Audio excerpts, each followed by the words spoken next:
लोग कहते हैं कि फिल्मों में ऑडियंस के हार्ट बीट को कंट्रोल करने के लिए बैकग्राउंड स्कोर और एक अच्छी एडिटिंग या फिर हर 2 मिनट में एक जंप स्केयर की जरूरत होती है। पर इस वीडियो के अंदर मैं ऐसी कोई भी टेक्निकल एलिमेंट्स या फिर कोई मैनिपुलेशन स्टाइल नहीं बताऊंगा। इनफैक्ट इस वीडियो के अंदर मैं इन मैनिपुलेशन के पीछे जो कोर साइकोलॉजी काम करती है उसके बारे में बताऊंगा, क्योंकि वही एकमात्र ऐसी चीज है जो आपके शॉर्ट फिल्म में भी ऑडियंस को बिना रस्सी के बांध के रखेगी। तो ऑडियंस के हार्ट बीट को कैसे कंट्रोल करना है, इस चीज को समझाने के लिए मैं मदद लूंगा आदित्य धर के धुरंधर फिल्मों की, क्योंकि तुम्हें पता होगा आदित्य धार ने अपने धुरंधर के दोनों फिल्मों के अंदर ऑडियंस के हार्ट बीट को किस तरह से कंट्रोल किया था। एग्जांपल के लिए जब ये सीन आया, मजे की बात तो ये है खबरी का पता चल गया,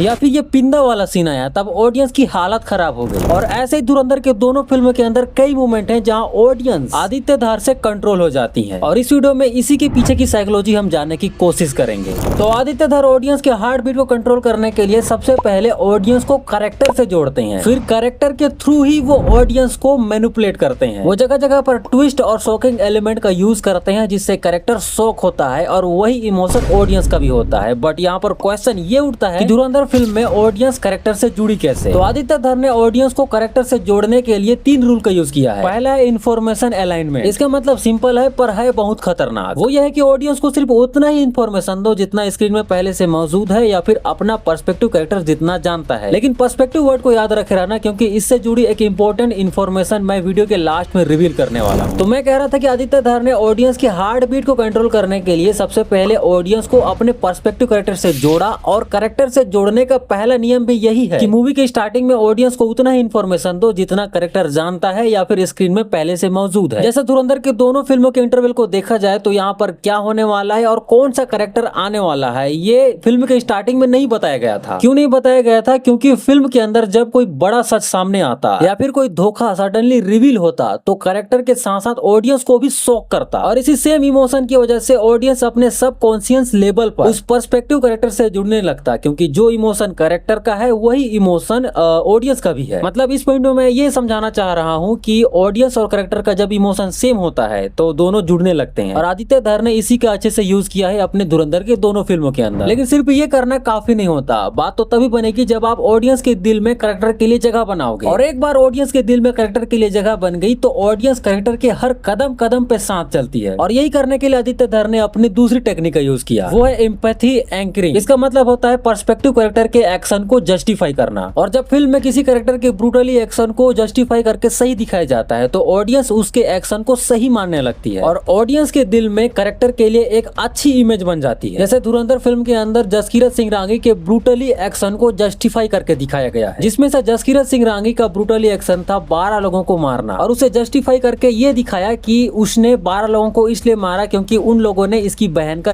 किया था। इससे क्या हुआ कि ऑडियंस उसके एक्शन को सही मानने लगी और ऑडियंस के दिल में जसकीरत सिंह रांगी की एक अच्छी सी इमेज बन गई। बट अभी आती है तीसरी और सबसे गहराई वाली लेयर, यानी इंटरनल कॉन्फ्लिक्ट। तो धुरंधर फिल्म के अंदर 2 लड़ाई चलती है, एक बाहर और दूसरा जसकीरत सिंह रांगी के अंदर, जहां वो अपनी पुरानी चीजों के बारे में सोचता है। और जब एक नॉन लीनियर स्टोरी में जहां कहानी आगे बढ़ चुकी होती है और कैरेक्टर अचानक बीते हुए कुछ अच्छे और बुरे पल के बारे में सोचता है, सोच के आंसू बहाता है, तो ऑडियंस का दिल पिघल जाता है, जिसका रिजल्ट ये होता है कि ऑडियंस कैरेक्टर के दुख को अपना लेती है। पता नहीं इस टेक्निक के बारे में तुमने इस फिल्म के अंदर फील किया था या नहीं, लेकिन जब ये सीन आता है जहां जसकीरत सिंह रांगी अपने बीते हुए कुछ पलों को याद करता है और रोता है, तो मैंने तो फील किया था। तुम ही बताओ कमेंट में।